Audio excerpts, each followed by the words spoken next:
I'm just looking. What's good, everybody? We are live. Welcome to 1 Foot Down, a college fantasy football podcast on the Fantasy in Frames Network. I'm your host, Chris Battistel. With me, as always, is my co-host, Mike Haase. It is semi-final weekend, Mike. I know me and you got one that we got to get through to crown the future champion of that league. But before we do, let's crown future champions of everyone else's league. Let's get it pop. Welcome, football fanatics, to the 1 Foot Down podcast on the Fantasy in Frames Network. Your gridiron guides, Chris and Mike, are geared up to lead you through the thrilling world of college fantasy football. Whether we're diving into Power 5 giants or uncovering hidden gems, brace yourselves for expert insights, analysis, and daring predictions. Stay in the game. Subscribe, rate, and review. This is your 2024 source for college fantasy football dominance. Let the fantasy frenzy begin.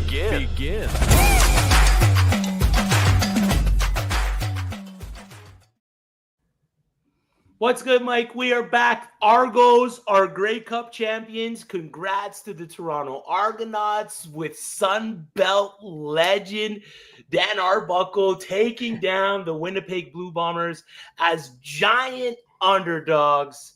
Did you watch the game at all, Mike? A little bit of what? Watched that second half. Had to tune in. I always do. Yep. It was Yes, good. sir. They were script. Yeah. Well, I picked a little prop ticket. Didn't work out. None of the three guys scored, and 5 other guys I never heard of did. But anyway, other than that, Let's roll the boats, baby. Let's roll the boats. Welcome to 1 Foot Down. Like you mentioned at the top of the show, we appreciate everyone that tunes in week and week out. We got 2 weeks of the college fantasy football season left. We are in semifinals and then heading into the finals next week. We're going to change up the format a little bit. We're not going to really talk about last week's top performers. We want to dive into the hard-hitting stuff, our Week 13 plays. These are also kind of waiver ads because we're kind of diving outside of the top plays for you for this week. We're not going to give you any fades because ultimately you are going into semifinal week with the baggage that you brought. You're going to start your studs. You don't want to leave any of these top performing players on your bench, and that's when they'll eventually go off. So you're pretty much, when you're walking into situations like this, semifinals and finals, you're going to die on your sword. That's the way I like to play the game. You're not really going to fade any real studs or any real high-producing fantasy point players going in. So the goal with this episode is to get you ready with some ultimate flex plays or some other options at the quarterback. Before we do that, Mike, let's hop in the chat. We got some people in the chat that want to chime in. Gator J, hey, you sexy people. I think he's talking to you, Mike. How about them Gators? Let's go. DJ Legway's the future, baby. yeah. In agreement, Yes. Mike. I love to see it. Well, I didn't watch a whole lot of that one. That's why I can't comment. I haven't watched a lot of him play, so Okay. Not so much. No. Yeah, well, that another big weekend for Florida and not the Seminoles. So that's what you love to see as a Florida Gator fan. We got our guy Jamie from Outer Rhythm Fantasy Sports who joined us last week. I lost in 2 playoff leagues. I still have 2 more opportunities for some gold. I lost some heartbreakers last week. Won some ones that I was supposed to win, but it just goes to show that the first round bye in college fantasy is so important because buys are going to flow in to the playoffs. If we didn't have some big name players last week, we don't have some big name players this week. New Mexico, and as Justin Nottingham states, New Mexico and Memphis buys are killing my lineup this week.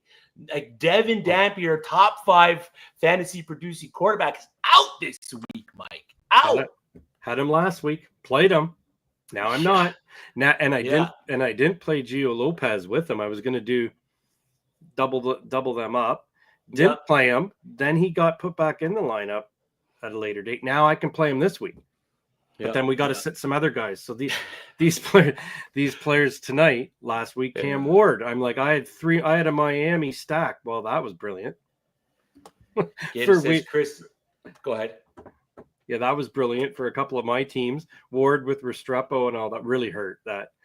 And then I had to piece together, but that's part of the strategy, and works sometimes, not the other times. So. Yeah. And as you mentioned last week, there was like a lot of the top producing players at the position just out. Like they were out on bye, and you didn't have those guys. So that first round bye week was so important. Gator J says, Chris, we need to get our team in the championship next year. I agree, Gator. I dropped the ball a little bit in that league because I wasn't paying attention to how many waiver claims we had. So I burned through the waiver claims a little early, which kind of had us holding the bag a little bit, and we were kind of stuck with that one. But Gator, by all means, if there are some, if the trade deadline hasn't passed, brother, let's talk. We'll talk later. We'll move some of these college fantasy guys for some NFL guys so we can take down the NFL side. Out of Rhythm says, what the hell happened to Oregon State? My goodness, Trent was a total bust. Anthony Hankerson didn't do jack diddly. It was bad showing, bad showing all around. Before we jump into the Week 13 plays, again, I'm going to be a shortened down episode. We're going to give you a play that we like at each position, pretty much a flex play, and 2 quarterbacks that we like going into the week. But before we do, let's just touch on some of those buys that Justin brought up a little earlier. So Tulane is on bye this week. You're going to be without Mekhi Hughes, Mario Williams. Oregon is out this week. They're on by some big hitters. Dylan Gabriel's a big one. Jordan James, Evan Stewart, Ted Johnson, some big hitters in that one. Hawaii's on by this week. Washington's on by this week. Jonah Coleman, Denzel Boston, Giles Jackson's out. Navy's on by this week. Blake Horvath's really the only player that you are potentially starting in that one. Memphis out. Seth Hennigan, Mario Anderson, Rock all sitting down for you. New Mexico, that's a big one. Not having Devon Dampier in a week where you need the win or it's one and done, it kind of sucks considering how productive he has been this fantasy season. And then I think that's it for buys. So not as many as last week, but still some significant teams on buy this week, Michael. Yeah, it's going to hurt. It's going to hurt a bit. Last week I played Horvath in the league, cost me, and I picked up Shager. As you said, Hawaii, that really hurt me in a league. When I had to scramble on the waiver wire and do it, he was hot. I went for it. Hey, I listened to this show we're on last week. You had listed him down there. I'm like, does look hot, and it cost me. But he got hurt, right? He left the game. Left the game, right? So tough one. Didn't start right. Anyhow, can't win them all. Can't win them all. Out of Rhythm Fantasy says Tulane defense. No, Tulane defense, one of the top scoring team defenses for college fantasy. If you include team defenses in your leagues, you could, you should, maybe. I don't know if you shouldn't. That's Brinkle you like. You can do that with college fantasy. So, Mike, pitter patter, man. Let's get at it. Let's talk quarterbacks. Quarterbacks that we like.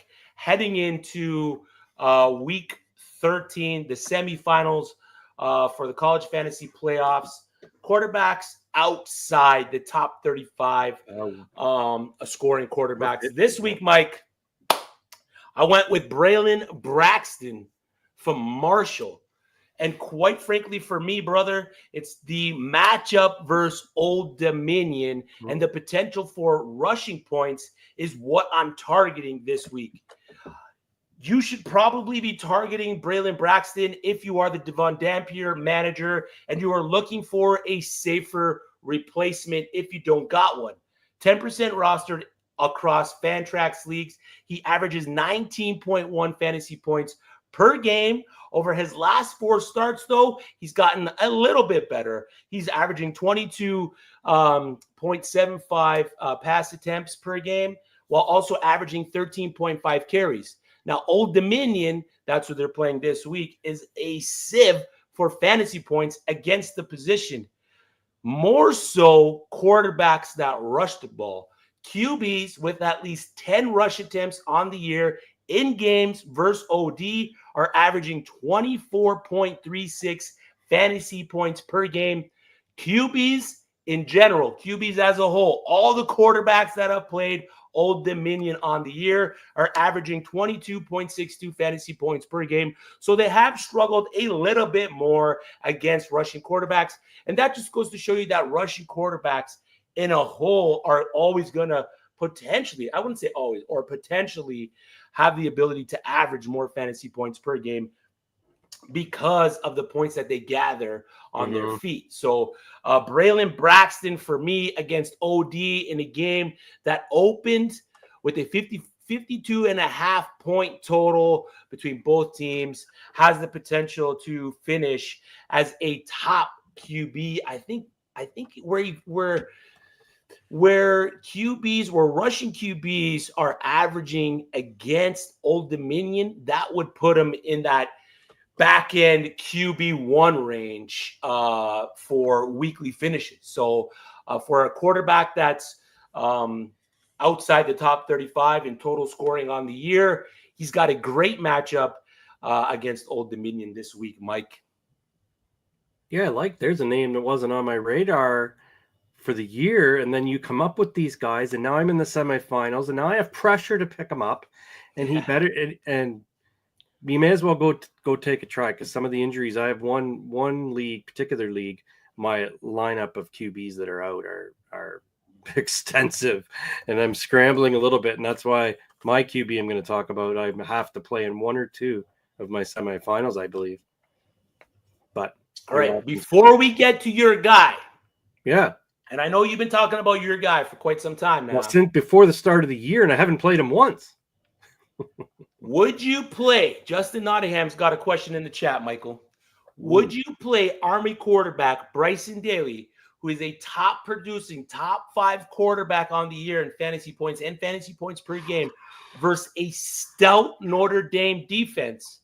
He also states that Blake Horvath, the quarterback for Navy, had a decent game versus ND. Are you starting Bryson Daly? Try to put aside your Notre Dame bias, Mike. I'm not sure that I would put a maybe. It depends who you have. So, I mean, if you have a deep bench, I would put him, like, if your guys are back, if you have a Cam Ward back, if you have a McLeod, it really depends on the upside in some of your other matches, because Notre Dame, yes, is good against run pass. The defense is not carrying. I mean, the offense, they're a running defensive team. And the game might be tailored that way, more so than a heavy passing game. So I don't know. That could be a slugfest where, yes, I believe Notre Dame might win, but I don't believe they're going to light up Army either. I have a funny feeling it just might be, say they each get to the 20, 23, 20, I don't know. Usually some of those games are pretty tough. So I don't know. It's tough for me to say Miami's going to be involved in a heavy passing game. Or no, sorry, Army's going to be involved in a heavy passing game, Mike. Ever. Ever. So, I mean, with what he does on the ground, I mean, 36 carries last week, or no, 2 weeks ago against North Texas. Against ECU, 31 carries. Against UAB, 12 carries. He's got multiple touchdowns in every game across the board, pretty much. 11 touchdowns over the last 3. He's averaging nearly over 100 yards rushing per game. Again, it's the situation where you're starting your studs. You have to put Bryson Daly in because of the potential to produce fantasy points with the player that he is and the role that he has on his offense. The Notre Dame game is sketchy because of how good Notre Dame's defense is and how slow Notre Dame's offense plays. That's right. But I mean, Army also plays a kind of a slow game as well. So kind of have to look at it also through the lens of how much points in general are going to be put up in this game because of how slow both teams go. Could be a 17-14 game at the end of it. Right. But Bryson Daly's most likely getting the 2 rushing touchdowns for Army if they're the ones putting up 14 points, right? So if he gets the 2 rushing downs, he's most likely getting the rushing yardage. He is the Army offense. I would have no real issue putting him in. I don't have it. Yeah, I don't have it. Yeah, I mean, I would just start him. I would start him because if you look at what Blake Horvath did, because you did bring up Blake Horvath, 22.42 fantasy points. If you can get a day like that out of Bryson Daly, I think I'm okay taking that, hoping that the rest of my team kind of 1 or 2 positional players have a more boom day while I get a safe outing from my quarterback. So hopefully we cleared that up for you a little bit there, Justin. Out of Rhythm Fantasy Sports says play Kevin Jennings against SMU at Virginia. Virginia gave up 258 yards. I would honestly pivot from playing him against ND. I mean, yeah, but just as we talked, I'm not afraid of the matchup there. I'm afraid of the tempo of the game. That's what's keeping me kind of a little hesitant to start Daly this week. Right. Notre Dame can play the same type of game. Riley Leonard may rush for more TDs than Daly. Riley Leonard's probably the future starter at Army if he wants to go to a service academy. I mean, the amount of times he runs the ball. I mean, and Riley, well, so and I don't have him anywhere, Riley Leonard. That's more frustrating. What? Oh, God, surprising. Oh, my God, I know. All right, Mike, who's your QB play on the week, man? Well, I like everything we said here laid the basis for all the players tonight, so that's good. Like, these players are those flex plays, and one player I drafted a lot or even had him from last year as keepers is Fernando Mendoza, who we didn't know whether he'd start. Rodgers was there. I think they're competing with a few different quarterbacks at the start of the year. So they've brought him along a little more slowly, but he's picked it up lately. So if you have those leagues, especially where there's 3 QB, which I have to do, I'm going to have to probably start him in that slot. His completion percentage is over 70 in the last 5 games, which is good. And they're throwing it 45, 47, 50 times. Like, there's nothing to lose in the offense. So the attempts are there, and his completion percentage is decent in the up around 300 yards. So that's good. The downside is he's only maybe throwing the 1 TD pass. He had 2 in 1 game. He did rush for 1 in 1 game. So I'm hoping against Stanford, it's a high over under 55.5, decent enough. Should be some scoring. Stanford's really muddling along this year a little bit as well. So I'm just kind of hoping I hit that offensive game, this week with that matchup. He is about 20.2, 20.5 points a game, which when you mentioned even at around Daly, surprisingly, I thought, well, that could be a replacement there. Hennigan is 23, and that's a player I've been playing. Seth's out. So it was funny in your thing there. I'm jockeying these guys. I'm hoping to get that replacement. I'm not asking for the 3rd QB to set the world on fire unless he wants to win me money in the semifinal to the championship. That would be great. I would send him a thank you card. But I like that completion percentage, and I like the amount of times he's throwing, and I like the chemistry he has a little bit with Endries and Grizzle a little bit. They mix it up a little bit with the other guys in the back end, but there's a couple of go-to guys he's developed through the second half of the year. But those are the basis of the reasons they're favored by, quite a bit. So can they live up to the number? Hopefully they're favored by 14. So I just think it's just what I got to do in a couple of my leagues. So I was looking at that, and he's a borderline starter most of the time, but with all of these buys or any injuries, maybe give it a go. Yeah. I don't hate the player either. Another guy that could potentially give you that safe floor that you want out of the QB position if you are down one of the top producing guys at the position, because I mean, a lot of these guys got some really nice matchups, man. So that's why we kind of pivoted away from the fade this week, because a lot of the top end players have great matchups, and it's so hard to be like, okay, you got to fade this guy because we just want to make it up. Like, we don't want to steer you guys in the wrong way. So the goal here, especially this week, is such a potential week with only 2 weeks left, is to try to give you the best plays, the most plays for the week. Yeah, don't hate it at all, Michael. Let's get in to our running backs. Can you roll your R's, Mike? I have my sweatshirt on tonight because of why we're sweating it out in the semifinals of all these matches. I don't know. That was so you really. Can't roll your R's. Is that the long answer for you can't roll your R's? I can't flex on live TV. We want people to watch, Chris. All right. Well, we can flex. We can flex. Oh, yeah. Our week 13 plays at the running back position, though, because we got some absolute doozies for you to pick up and play in the semifinals. My running back play on the week is Kai Robichaud from Boston College, 21% rostered in Fantrax leagues. Easy one for me. Must add down the stretch. Boston College recently moved away from Thomas Castellanos, a rushing QB, and pivoted to Grayson James, a pass-first quarterback. And those rush attempts, Michael, they had to go somewhere. And where did they go? Where did they go? To Kai Robichaud. In the 7 games prior to the explosion, he was averaging 8.5 fantasy points per game.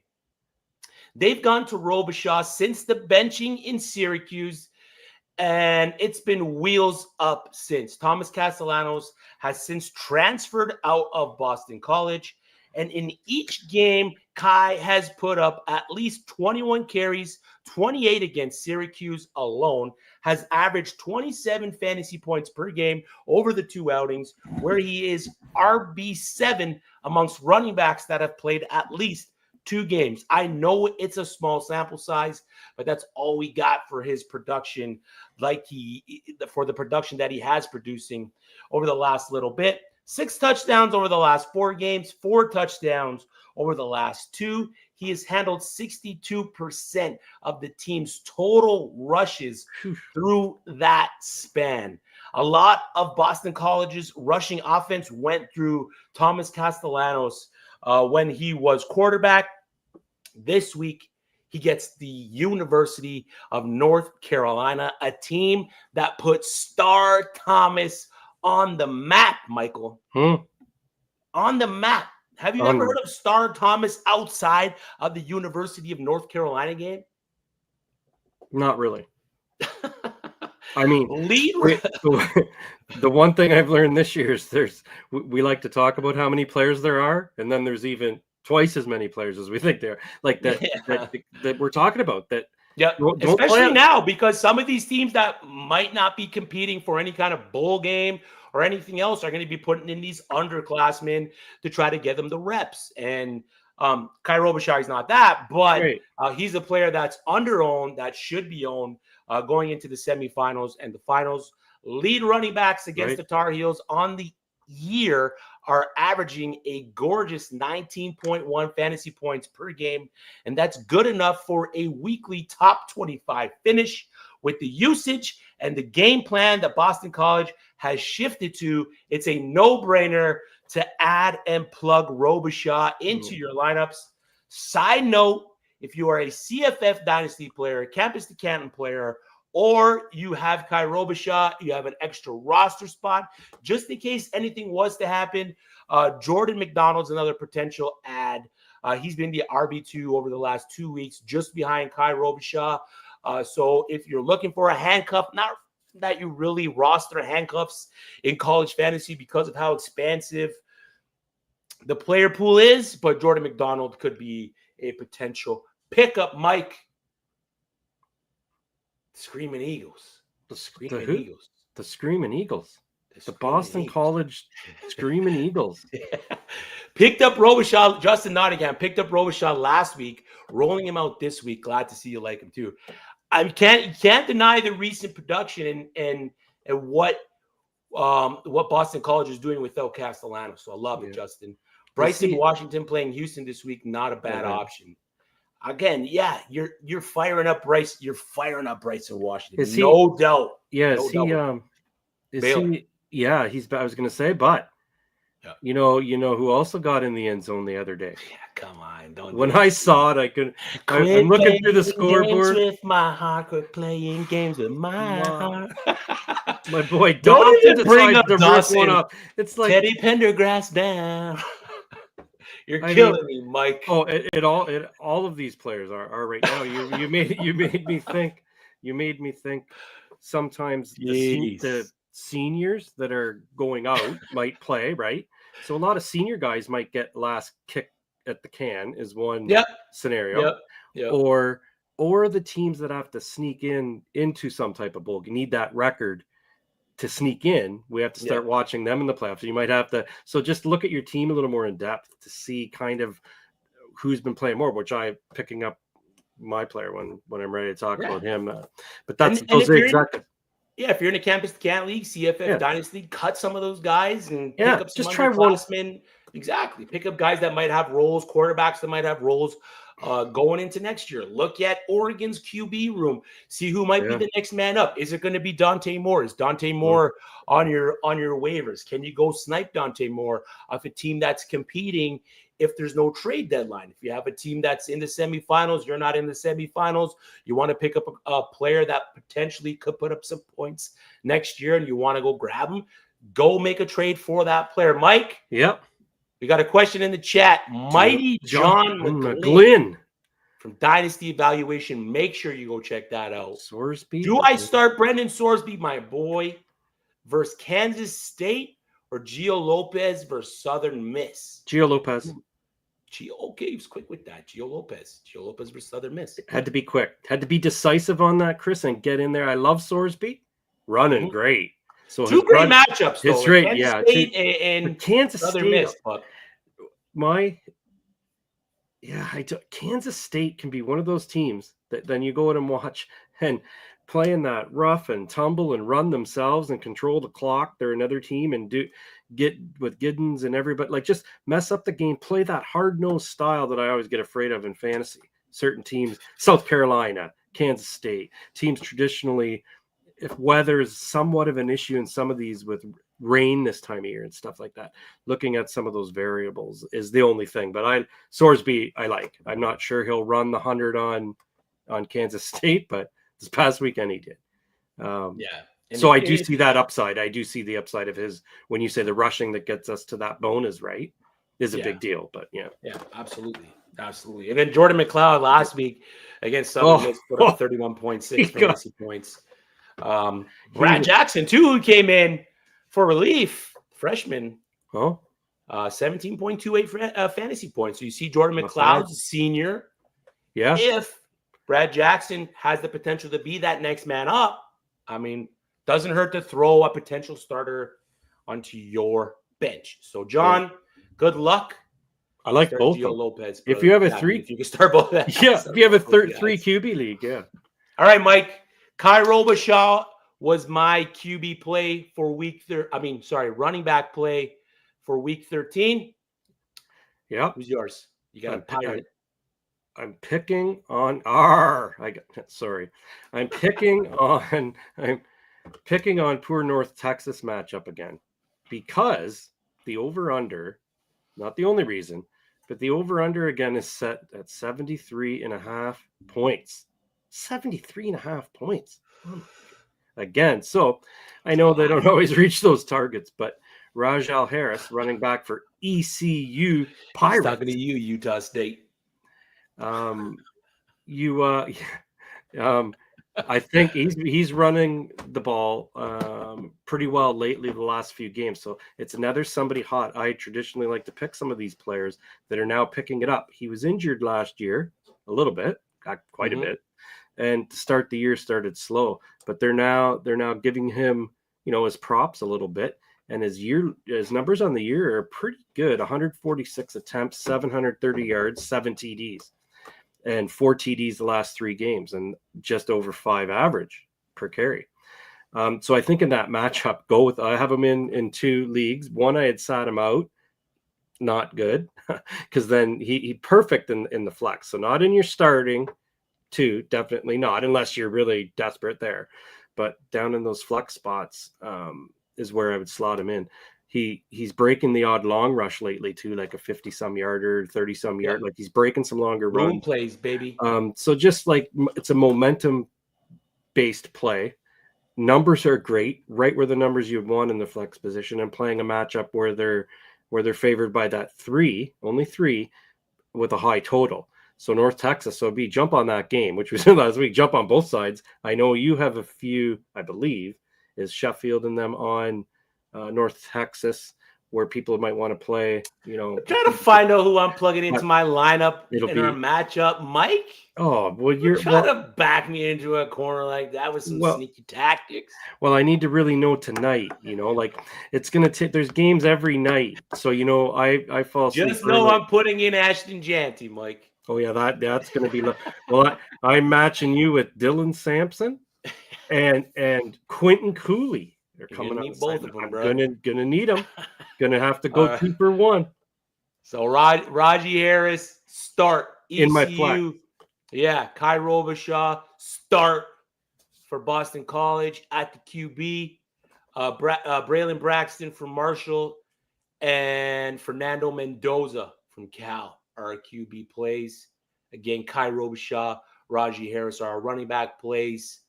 Let's get into the wide receivers, Michael. Let's get into them. My wide receiver play for week 13, Dymere Miller out of Rutgers, the senior, 8% roster. Rutgers, baby.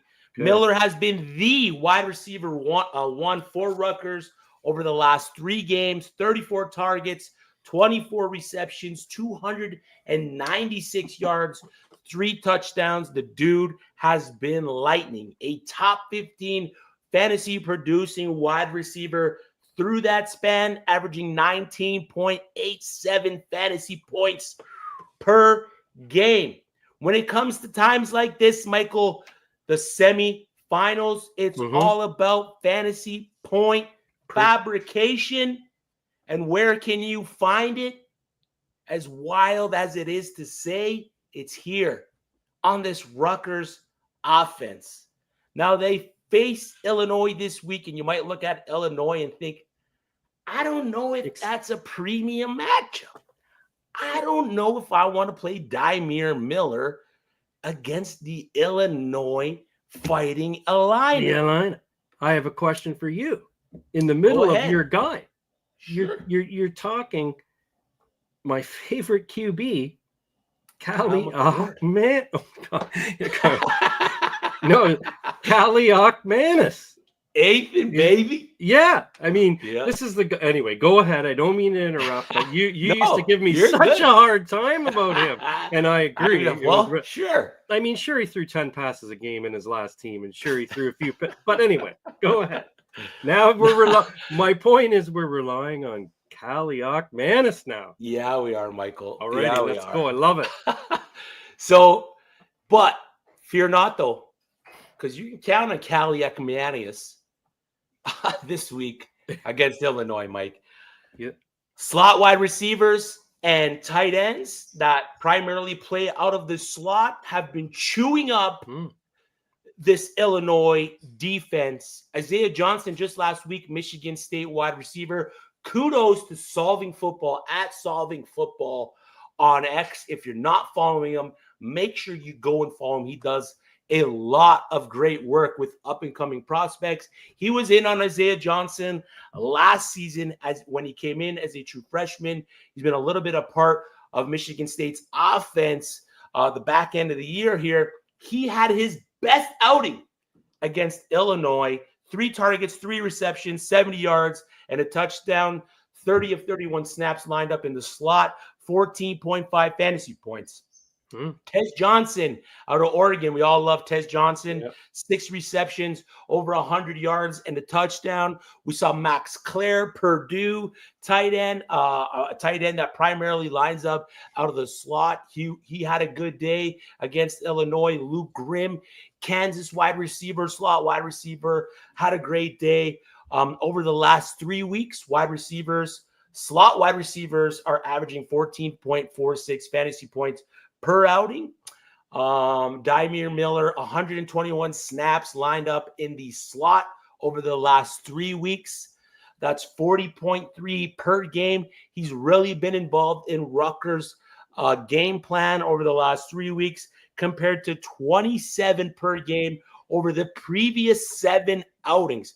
So he's nearly doubled the amount of snaps he's played and doubled the amount of snaps he's lined up in the slot over the last 3. So make sure you go out there, you claim Dymere Miller. He's only 8% owned, like I mentioned at the top. Criminally underowned, criminally underrated as of right now. He's got Illinois this week and Michigan State for championship weekend. So make sure you're going out there, you're claiming for Dymere Miller, and you're starting him. There's a good chance for Miller to swing in a TD. I mean, absolutely. With the amount of volume that he sees in this offense, with and tied to how good slot wide receivers have produced against Illinois, you're definitely going to want to be putting Dymere Miller into your lineup for that fantasy point fabrication. I mean, that's what the semifinals and the finals are about, Mike. So I got Dymere Miller, and you got a guy who's been doing okay. He's been doing all right over the past little bit, man. Who you got? Just a little bit. I got Will the Thrill Shepherd. I don't know. I don't know if it's his nickname or not, but I mean, it sounds good, eh? Thrill. Will the Red Pill. So I know you expect me to talk about Shedeur a little bit, right? Since we text watch. And so Chris quite often now Saturday night, I asked Chris this weekend about Shedeur, a little hesitant on playing him. Good thing I kept him in my lineup. I thought that matchup was not going to be a game where he maybe posted the numbers he posted, Shedeur, but he keeps surprising us. Surprised me all year, man. So he and what I like about him and using everyone in the offense, kind of a spread more type offense. Jimmy Horn is a little banged up, so Shepard's getting his opportunity. So I put this guy in. We got to play him. He's been on the waiver wire. He's got 3 TDs the last 2 games, so some of it's opportunity. But it's not like he's not in the offense. He's had 57 targets this year, 540 yards, 40 balls, 6 TDs. Like, he's a guy that, again, will fit perfect in that flex if you're hurting for it. And watch for Horn to see if he's in the lineup or not. But again, I mean, the volume as to what Colorado is doing, and their game also has 59.5 point over under and the 3-point spread versus Kansas. So I'm thinking, there's got to be points in this. I can see Shepard scoring again. That's what we want down in that flex spot. Somebody that they'll go to, and he's a bigger. Looking at his metrics and stuff, he's a big receiver that can go get it. So the one this weekend, I'm like, wow, he's up. Like, he on any other team, he's a 1. Like, Will Shepard's a 1 on many teams. They have 3 1s. Like, what a luxury to really have. So it is falling into place for them a little bit in Colorado. They got to keep it going, but it's falling in place right now. So I would say if you're going to play something, it's not like a no-brainer one, but he's only ranked the 90 range now. And on waivers, I'm surprised. Those numbers are fairly reasonable for a player that should probably be rostered even more and started occasionally. Let's not go crazy that he's going to light it up for you every week, but he's getting consistent at the right time, and Colorado's playing for something and proving something. So that's why I would definitely put him in and look for that Horn injury. If he's still banged up, you got to put in Shepard. No brainer. Mike, you think they take the conference? Man, they're coming up to these challenges. What I like about that team, their defensive rush is actually, they'll get in these tough games in the first quarter a couple times. And the defensive rush and the blitzing this year is incredible. That's holding them in long enough till Shedeur figures it out, because he hasn't always been. Last year, I can remember some games he wasn't figuring it out in quarter 2. He wasn't figuring in quarter 3. It was too late. Now they're figuring it out quicker. And of course, the defense is helping them get the momentum and also charging the other QB, putting him on his back. It's game in and game out. I'm like, wow, now you're balanced. So if they can keep that balance, yes, they've definitely got a shot. If the balance, goes away, but so they picked up a lot of talent on that end of the ball. Sap over there Sap looks like he wants to go out and play. Yeah, I know. He's electric. He's like, oh my God. And then his guys do it. And I'm like, oh my crap. Yeah, so I mean, they've won some good games. They've really, they really surprised me. Did not see Colorado being this good on that this year and being able to play for a conference title and ultimately play for a spot in the college football playoff. Do you think Deion Sanders stays after the year? Quickly. a prop. I mean, he has declared sort of that he was going to. Well, he's going to say rumors, that. He's not going to say I'm yeah. leaving, and then there's a max exodus of people transferring out of the program. I know he does. Right? I know he's he does. gotta. Yeah. He's gotta have the political answer as well. I think who do they have backing up there when Shedeur leaves? That's so. But he'd bring someone else in. I can totally see. Yeah, I think he'll stay. I think he'll just bring in someone else. He spotlights if their year goes that well. There'll be a guy just licking his chops to go into that program. You would think. All right, Justin Nottingham just grabbed a Notre Dame tight end. Mitch Evans. I have Justin Jolly, NC State. Good. Any preference between the two? I'm a Justin Jolly guy. Yeah, I'm going to roll Justin Jolly over there only because the same situation where I'm hesitant with starting daily, the pace of the game. Pace of the game. I'm not liking the potential pace of that Army Notre Dame game. So or in the numbers for the Notre Dame guys, they're doing a lot of the run. He's doing the run pass option quite a bit, probably more than I like as a Notre Dame fan, actually. But I don't know. Jolie's got a great matchup against Georgia Tech this week. Evans is playing much better, and he could be a stud. He could be a difference for them in the playoff. So you watch that, and we're done then. So I mean, that's got all to do with the playoff and going for a title. So he's catching the other night 2 nice balls down the sideline. Nice threat. They're finally getting chemistry going after his injury. So it'll be too late for us in fantasy. It'll be where he might catch some big balls and big TDs when we're done. if they do well. It's going to be tough for me to start Mitch Evans over Jolie. It's going to be so tough. Yeah. No, I mean in the college football playoff. Oh, okay. Sorry. Yeah, I got you. Sorry. And that's too late for us I meant their playoffs to clarify. Oh, okay. Yeah, he's on a roll now. It's going to be great for the college playoff, not for absolutely. fantasy playoffs. Yeah, absolutely. Yeah. All right. Speaking of tight ends, we got a couple for you heading into week 13. My play is Malachi Matavayo. Hopefully I did you some justice there, big guy. Like it. The leading wide receiver, air quotes wide receiver there because he's a tight end for UCLA in that room, leading target guy. Over the last 3 weeks, he is averaging 12.3 fantasy points, has really come on over the last little bit. He has been the go-to for UCLA. It's him with 45 targets, and then the next wide receiver is Quasi Gilmore with 36, and then Logan Loya with 32. So he holds the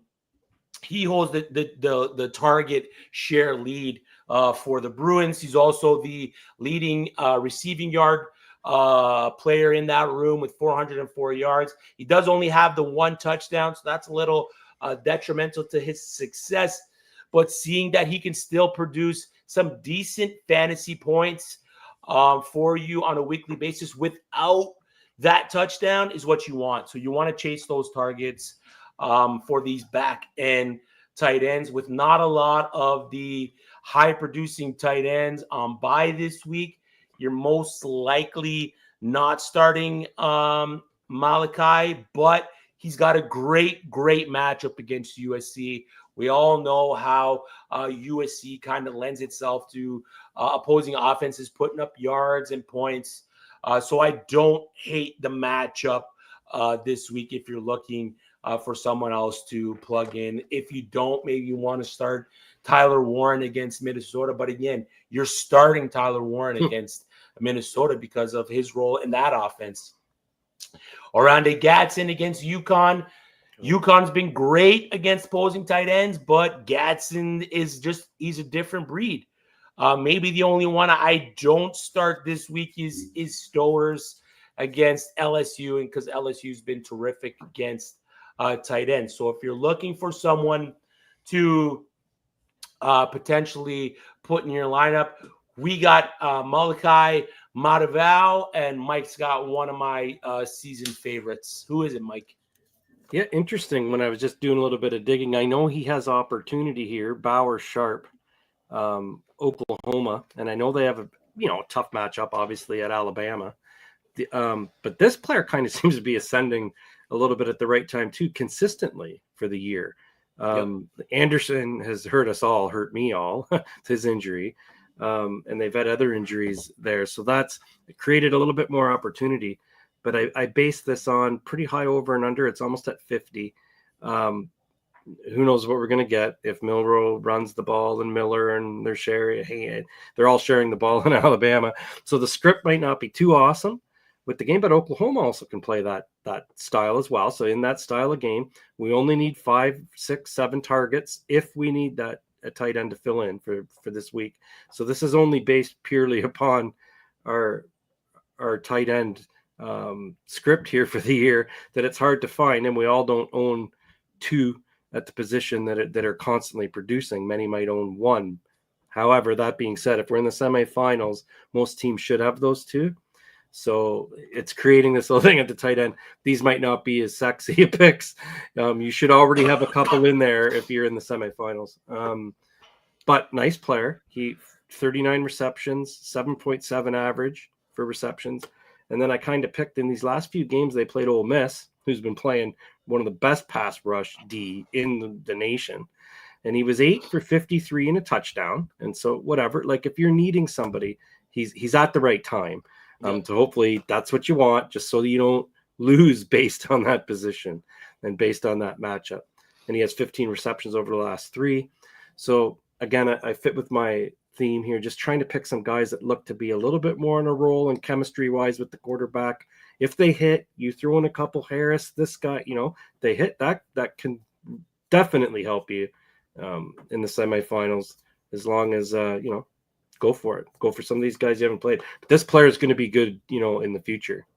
Yeah. And it's just dire situation. If you look at the breakdown of tight ends for college fantasy, you got Harold Fannin at the top, respectfully, 21.69 fantasy points per game and half-point PPR scoring. And then under him, Tyler Warren, 18.9 fantasy points. Below him, TCU's Jack Beck, if you use the dual designation, 18.02 fantasy points. If you don't, the next guy's Tanner Koziol, 15.45 fantasy points. And then it's just a jumble of dudes that week in or week out could boom or could bust. Oronde Gadsden, he's a good tight end, but he's only averaging 12.2 fantasy points per game. Colston Loveland, 12. So guys like Bauer Sharp and Molokai, who've been hot lately, are averaging a good amount of fantasy points per game that would put them in the top 10, top 8 of fantasy producers on a weekly basis. So these are guys that not going to win you your week, but out of the position, you just want someone that's going to give you that safe floor. You want someone in the position. Give me 10, 11, 12. Something. Give me double digits. Don't give me a 0. Don't give me a dud like a 2 or 3. Like because that's what could separate a win and a loss. If your opponent's tight end goes up 12 and your tight end puts up a dud. And week in, week out, we see these tight ends like a Blake Bosma, Elijah Arroyo, who I absolutely hate for fantasy. Joe Royers put up some duds as of late. It's these guys who started hot but kind of have tapered off. Yeah, you might not want to start. And then you got some of these guys who are coming on because maybe these offenses are throwing the ball a little bit more, or there's something going on, a philosophy change that puts these guys into better position. With Molokai, he's been the guy for UCLA for most of the year. He should be rostered because of the points that he does put up. Bauer Sharp started good, struggled a bit once they made the little bit of the QB change, went back to Jackson Arnold. Now he's kind of coming back on a little bit again, right? So I like it. Let's recap for the people in the back, Michael. Quarterback plays, Braylon Braxton out of Marshall. Mike's quarterback play, Fernando Mendoza out of Cal. Heading to the running backs, my running back play, Kai Robichaud, Boston College. Mike had Raji Harris out of ECU. Wide receivers, I had Dymere Miller out of Rutgers, and Mike had Will Shepard out of Colorado. And tight ends, week 13, I had Molokai Matavao, and Mike had Bauer Sharp. So, Mike, that's it, man. We said we wanted a quick show. We only cut it down by 10 minutes. We had a lot of good questions. Love it. We had a lot of good questions, a lot of good information to share. We're excited for week 13. Starts tomorrow, right? Starts tomorrow. Games tomorrow. So be ready to roll. Be ready. Set your lineups. Yep. Get your claims in if your league processes tonight. Be ready. Be ready to put that trophy in your trophy case. I'll try. Right, Michael? I'll try. I'm taking you down this week, brother. That'll be interesting next week. One of us has to come. I don't know. Haven't figured it out yet. We'll figure it out. We'll figure out what the other person has to do to come on the show next week. Yeah. Right. We'll figure it out. All right. Oh, we got a bet. All right. I'll take that bet. You'll be wearing nothing but green. Oh, buddy. Yeah. Oh, buddy. I hope you enjoy doing the whole show in French, Mike. Avec moi, mes amis. Parlez-vous avec moi? Sure. Comment ça va, Chris? Comment ça va? All right, Justin Nadiab, thanks, guys. Appreciate it. We appreciate you, Justin. We appreciate you coming in, dropping questions in the chat. We appreciate everyone that hopped in today, that liked the stream or subscribed to the channel. Out of Rhythm Fantasy Sports, Jamie and Eli. Make sure you head over to their YouTube page and follow them. They're dropping a lot of great college fantasy football content as well. He says there's nothing quick when you go live. Absolutely not, man. I mean, we cut the waivers. We cut the a week prior top performers. We got a lot of the banter, and we're still 51 minutes in, man. I love to see it. Christ, the Jolly Green. Chris has to wear a green tarp next week. Geez, I can't wait. Don't do it to me, man. I don't can't. do it. And You're going to be wearing a Bengals uniform, Mike. I'll be wearing Boise State blue, apparently. Great. Jeez. All right, Mike, let the people know they can find you, man. Let's get out of here. At FF Mike H here on Fantasy and Frames. I know it's boring, but it is what it is. Justin says, do you both speak French? No. That's my extent of French, Justin. Pardon? Oh, I know Depanneur, and that's it. Depanneur is the corner store, huh? Convenience store. Oh, I thought you meant Depanier, the quarterback. Depanneur. I thought you were pronouncing his name wrong. Donde está la Depanneur? That's a little bit of Spanish and French into one. Oui. So I'm speaking all the love languages. Beaucoup. I'll add another one for you. Au Ciao. revoir. See you next week.